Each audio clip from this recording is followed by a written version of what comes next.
Bible is divided into two testaments.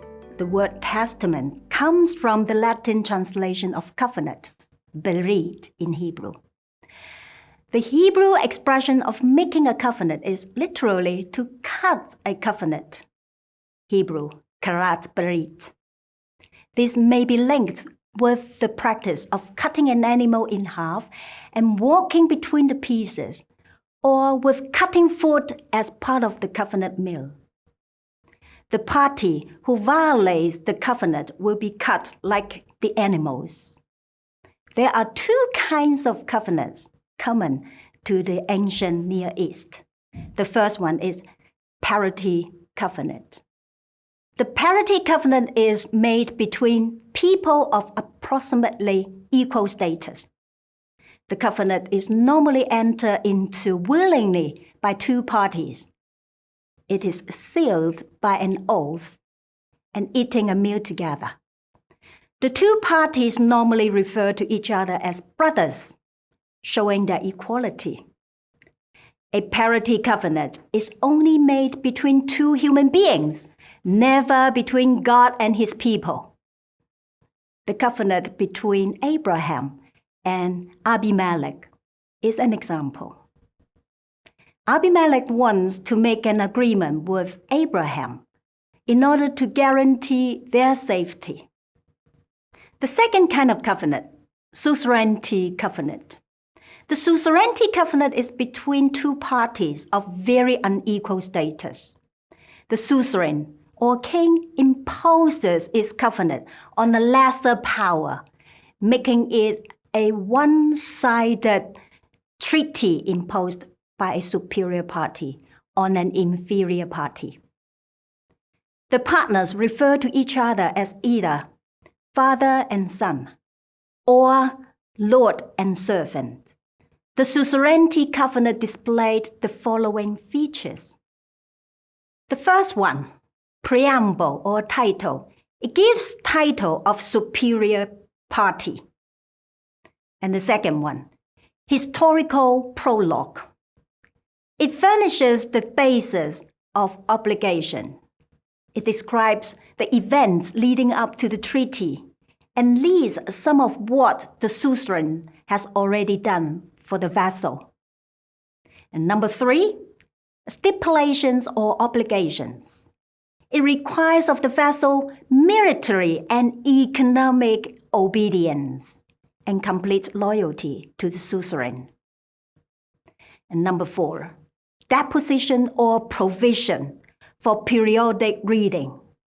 A copy of the covenant is deposited in the vassal's temple for its public reading or renewal.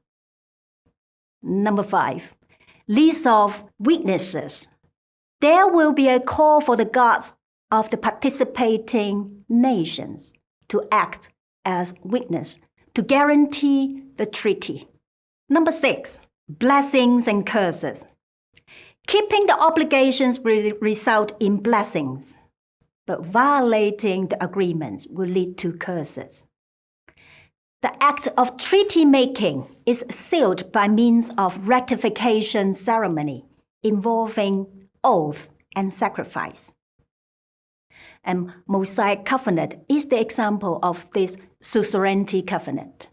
Yahweh spoke to his people, "Now then, if you will indeed obey my voice and keep my covenant, then you shall be my own possession among all the peoples. You shall be to me a kingdom of priests and a holy nation." Choosing a medium recognizable in Israel's world, Yahweh offered himself to Israel by means of a covenant.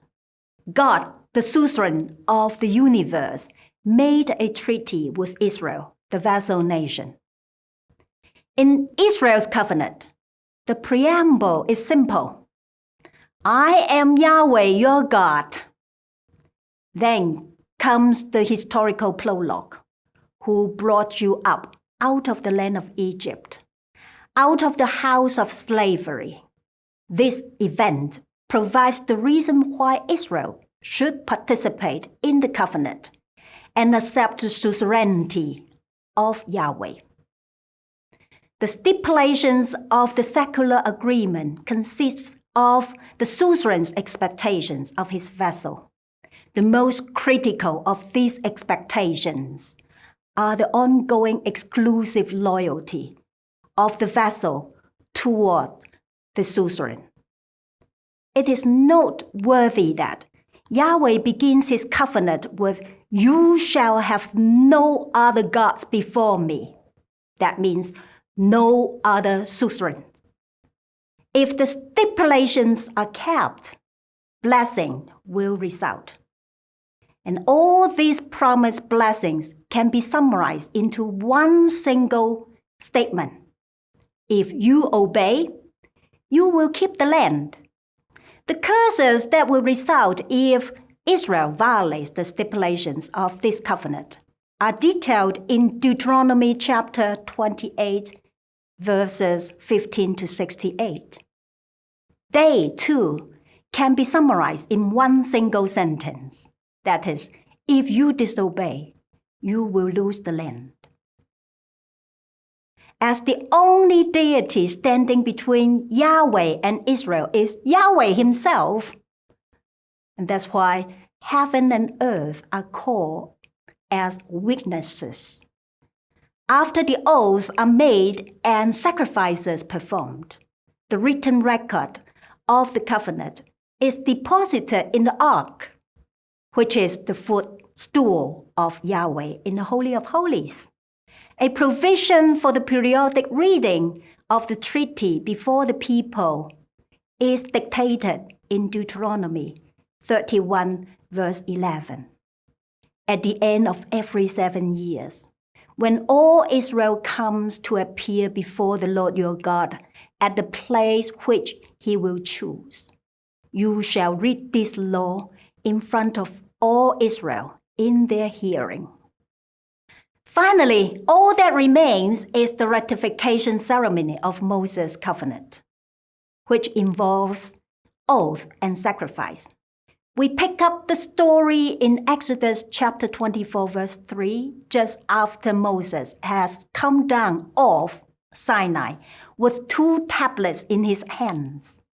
We read that he recounted all the words of the Lord and all the ordinances, and all the people answered with one voice and said, "All the words which the Lord has spoken, we will do."